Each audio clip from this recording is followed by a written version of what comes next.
Friends அஸ்ஸலாமு அலைக்கும். இன்றைக்கி என்ன செய்ய போகிறோம்னா புடலங்காய் வச்சு சட்னி வைக்க போகிறோம். நாளைக்கு கத்திரிக்காய் சட்னி, சௌச்சௌ சட்னி, வாழைப்பூ இருக்குல்ல, வாழைப்பூ தோல் பிச்சு போட்டுருவோம்ல, அதுலேயும் சட்னி அரைக்கலாம். நான் உங்களுக்கு அடுத்த வீடியோவில் எல்லாம் போடுறேன். இப்போ நம்ம புடலங்காய் வச்சு சட்னி அரைக்கலாம். அதுக்கு என்னென்ன தேவைன்னு அவங்க பார்க்கலாம். இதுமாதிரி புடலங்காய் நைஸாக அரிஞ்சு வச்சுங்க.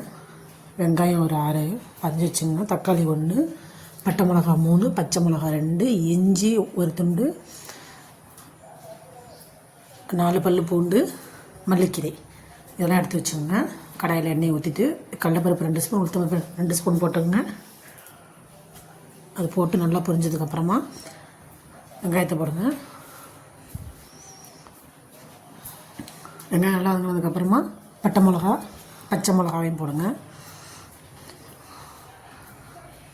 இஞ்சி துண்டு சொன்ன ஒரு துண்டு இஞ்சி துண்டு போட்டுங்க.